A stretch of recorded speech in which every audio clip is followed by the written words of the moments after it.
been associated with Quaker Gardens, now Roundtree Gardens, since 1961, when the concept was first developed by Pastor Eugene Coffin.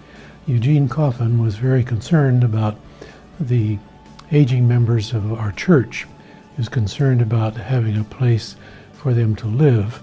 He was just a wonderful leader. He had a vision, and then he was able to get people to come alongside and join him and make the vision become a reality. The congregation overwhelmingly support the idea. The planning committee begins developing the plan for the $3.5 million construction project in Stanton, California. Dignitaries, church and community members, and the planning committee come together to celebrate the groundbreaking of Quaker Gardens site. From the start, Quaker Gardens is intended as a not-for-profit community, focused on meeting the physical, emotional, and spiritual needs of people as they age. For this reason, one of the first buildings finished is the beautiful chapel. Being a faith-based organization means for us, we have a higher standard. There's an expectation, and there's an expectation within all of us that there are higher standards. And also as a nonprofit, those tie very well together. We're not about making money. No one gets rich off of Roundtree Gardens.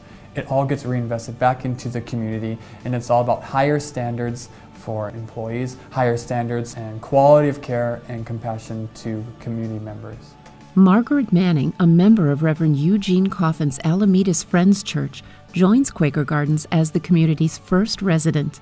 The community also opens its health center, providing skilled nursing services for community members who need them. First it was as a child, and then an adolescent and a young adult growing up, visiting relatives. So this was kind of an extension of home, or it's where Grandma and Grandpa lived, or it's where Great-Grandma lived.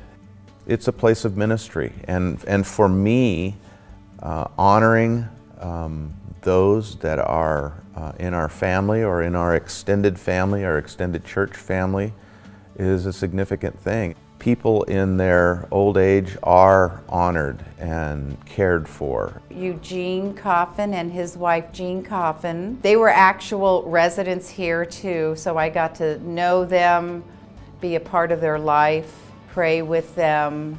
It was special. Their zest and excitement for how Quaker Gardens was growing, developing, how it started out to be a facility for missionaries and widows. And of course now we're a community of all kinds of folks from all across the country. I was working in resident services and I loved it, social services, but then they didn't have a activity director at that time. The residents were doing it. And we just started seeing so much need for the residents. They needed activities and they needed someone to lead that, so I started the activity program here. And that was real exciting. In the first 20 years, there was incredible growth. We began to purchase houses when we realized couples were desiring more services and more space and more amenities. And so the only way we could meet those with the facility that was built in 1965 was to purchase adjacent homes.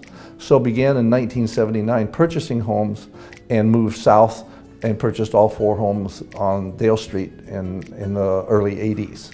Residential and care facility buildings, beds, and amenities continued to be added to meet the complete needs of the people as they aged. This included an expansion to the health center. By 1985, the community members had grown from 93 to 278. CEO Chuck Heiss realizes the need for specialized care for residents living with dementia and other memory-related conditions. We saw people who otherwise would be very capable physically, but they were not able to remember things about their personal life or any part of life. And so we knew we needed to start having memory care support systems available for the people who had been here for 5-10 years. In 1995, as Quaker Gardens celebrates its 30th year, Gardens Memory Care opens.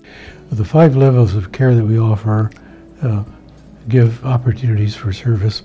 So opportunities for care enables a person to stay in the same facility for many years, and we have had that. Quaker Gardens is only the second continuing care retirement community, CCRC, in California to offer a licensed memory care facility. After months of careful assessment and planning and a rigorous review by the Center for Medicare and Medicaid Services, the health center receives its first 5-star rating from Medicare, the highest score awarded by the agency. The skilled nursing facility continues to maintain its 5-star status to date. 50 years ago, when we were founded by the Quaker Church, we were named Quaker Gardens. After nearly 50 years of welcoming people as Quaker Gardens, the community embraces a new name and logo as Roundtree Gardens. We decided that we needed to maybe change the name, freshen the brand, and in doing so we came up with the name Roundtree. Joseph Roundtree was a Quaker, a philanthropist in the UK, and had a lot of the same kind of values that we have towards his employees and towards his community. So we thought it was a good basis of a name, had a nice sound to it, didn't turn people off about us being Quaker, and opened the door for those that might not have come to visit or check us out before. We're finding that now they do. So the name change has been beneficial in removing that barrier. This same year, the community begins major renovations and upgrades across the campus. So this is actually a very exciting time here at Roundtree Gardens. I've been here for over 12 years, and this is, I think, the most exciting time for me being part of the Roundtree Gardens mission.